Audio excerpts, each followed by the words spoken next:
ng ating Panginoon na may isa sa kanyang magtataksil at ito nga yung Judas Iscariot. So ang tanong po natin, sino ang mga Judas sa ating lipunan?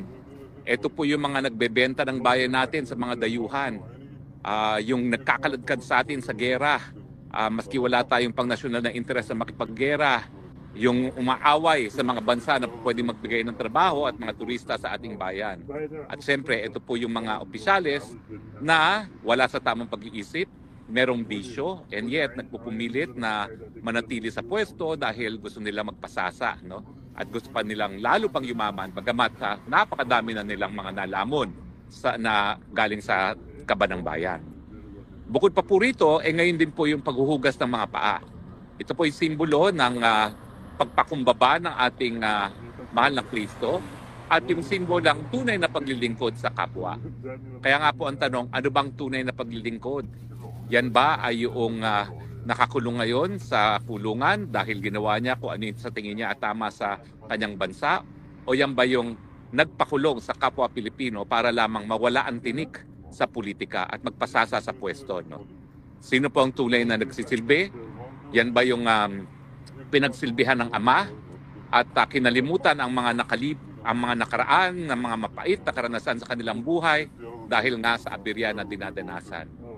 Well, alam niyo po, habang pinag-uusapan natin ang Maundy Thursday, yung Last Supper at saka yung washing of the feet, lumabas din yung survey na talaga naman pong napakalaki ng bagsak ng trust rating at ng approval rating ng Marcos Jr. administration. Siguro po, ang kinalaman nito sa Maundy Thursday, ito nga po yung paglilingkod sa bayan. No? Naghusga na po ang taong bayan doon sa paghuhugas ng paa kung sino talaga ang tunay na naglilingkod. No? Kung sino talaga ang naghuhugas ng paa ng taong bayang Pilipino.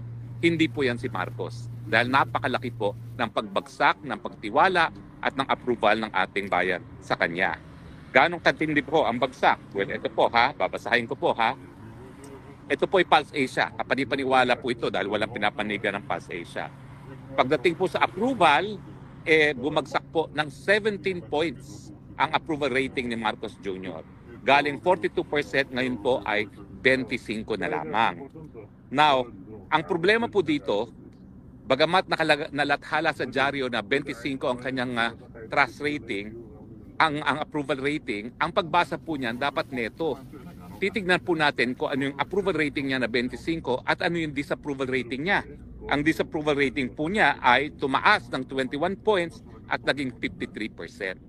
So 53 less 25 is 28. So negative 28 ang approval rating na ating presidente. Negative po yan. Hindi po yan malayo dun sa nakuha niyang negative 54 di umano sa survey dyan sa Bohol. Wala pong may gusto kay Marcos Jr. At kung titignan po natin yan, sa porsyentohan lamang, sa 4 na Pilipino, isa lang ang nag-a-approve sa ginagawa ni Marcos Jr., 2 ay hindi approve at yung isa ay undecided. Pero dahil nga nito po yan, negative 28% ang approval. Ibig sabihin, hindi ka-approve Marcos Jr. Na pagdating naman sa pagtitiwala, trust rating, nako, ito po, mas malaki ang distrust kesa sa trust. No? Ang trust rating po niya, galing 42, ngayon po ay 25. Bagsak by more than 20 points. No? Almost 20 points ang bagsak. No? 23 points ang pagbagsak pagdating sa trust rating. At umakyat ang distrust. Umakyat po sa 54 galing 32. So again, kukunin nyo yung neto para makita ko ano ang trust rating. Okay, so 25 na naman, 54 less 25 is 29, negative 29. So ang kanyang approval rating ay negative 28, ang kanyang trust rating ay negative 29. Walang approve halos sa Pilipino kay Marcos Jr. at wala rin pong nagtitiwala kay Marcos Jr. ngayon. Bakit? Ano ba yung mga bagay-bagay na naka-impluwensya dyan? Well, siyempre, unang-una, yung pagpapakulong niya kay Tatay Digong sa dahig. Malinaw na malinaw po na bagamat nagkasama-sama na ang dilawan, ang mga loyalista na lumiliit na ang hanay at ang mga komunista ay nako, napakalaki pa rin porsyento ng ating mga kababayan ang nawala ng tiwala at nag-disapprove sa ginawa ni Marcos Jr. Yan nga po, ang kanyang disapproval rating ay negative 28, ang kanyang trust rating ay negative 29. Ibig sabihin, karamihan talaga, o kung hindi lang karamihan, halos lahat ng Pilipino hindi po approve sa ginawa niya na pagkakidnap kay Tatay Digong papunta ng Dahig. At naintindihan naman po natin yan dahil kapwa Pilipino yan. Hindi naman po natin sinasabi na wala talagang pananagutan ng presidente kasi kung meron talaga nagrereklamo, dapat bigyan sila ng oras sa hukuman. Pero hindi po yan dapat sa isang dayuhang hukuman. Dapat po yan sa Pilipinas. Now, bakit na-disgusto ang tao sa kanya? Kasi nagsinungaling si Marcos Jr. Nung kaharap ako sa Malacanang, nung July pa lang of 2023, sinabi niya, hindi tayo makipagtulungan sa ICC dahil yan ay labag sa ating soberenya at labag sa ating jurisdiksyon. Pero anong nangyari? Behind the scenes, yan, nalaman natin sa investigasyon ni Manang Aimee, behind the scenes, talagang pinagplanuhan nila ng mabuti kung paano nga ikikidnap at mapadala sa Dahig ang ating Tatay Digong. So, mali yung ginawa niya na pinakidnap niya at pinadala sa Hague ang Duterte, pero lalong disapprove ang taong bayan at nawala ng tiwala sa kanya kasi sinungaling siya. Kasi walang lumabas sa bibig niya kung hindi tayo makikipagtulungan. Hindi tayo makipagtulungan. Itataguyod ko ang ating soberenya, Yung pala, para lang mawala ang tinik sa kanilang buhay, isinurrender ang Tatay Digong. Pero hindi lang naman po yan ang mga dahilan kung bakit ganitong kalaki ang bagsak. Mahigit 20% points po ang bumagsak sa kanyang approval at trust rating. Siyempre, nandyan pa rin yung pagbuhay ng pulboronic video. Mabuti na lang binuhay ng NBI at saka ng Hood Committee, no? Ng Traidor Committee. Kasi nga, bumalik yung issue. Nasa tamang pag-iisip ka ba? Kasi nga, sino naman ang nasa tamang pag-iisip na yung pinakamahal na presidente sa kasaysayan ng Pilipinas, pakikidnap mo at padadala mo sa Dahig? Hindi ba? Meron talagang sayad yung taong magagawa niyan. Mantakin mo, kikidnapin pa. Meron na nga proseso nakasaad sa Rome Statute, hindi pa sinunod mismo yung proseso. Yan. Kaya tuloy, bagsak-bagsak ang trust at saka ang approval rating. So, ang tanong nga, bangag ka ba? Siyempre, ia-adapt mo pa yung pagkidnap at pagpunta sa Dahig, natural, negative 28 at negative 29 ang approval at trust rating mo ngayon.